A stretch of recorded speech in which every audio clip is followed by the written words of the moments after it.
రాష్ట్రంలో ఇవాళ ఎలాంటి పరిస్థితులు ఉన్నాయి అని చెప్పడానికి నిజంగా ఈ 2 ఎలక్షన్లు ఒక ఉదాహరణ. అసలు మొట్టమొదటిసారిగా బహుశా రాష్ట్ర చరిత్రలో ఎప్పుడు జరిగి ఉండదు.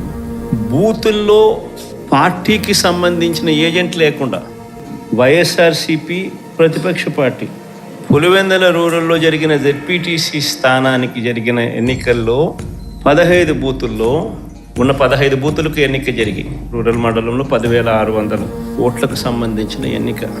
ఆశ్చర్యం ఏమిటంటే బూతుల్లో వైఎస్ఆర్సీపీ ఏజెంట్ లేడు.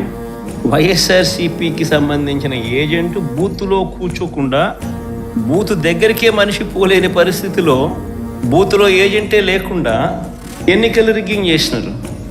సాక్షాత్తు పోలీసుల సమక్షంలో పోలీసుల ప్రోద్బలంతో బూతులోకి వెళ్ళే ఏజెంట్ల ఫాములను వీళ్ళే తీసేసుకొని చింపేసుకొని బూతులోకి ఏజెంటే పోని పరిస్థితిలో ఎన్నికలు నిర్వహించామని చెప్పుకుంటా ఉన్న ప్రజాస్వామ్యం మన రాష్ట్రంలో బహుశా మన దేశంలో ఎక్కడ ఉండదేమో, ఒక్క మన రాష్ట్రంలో తప్ప.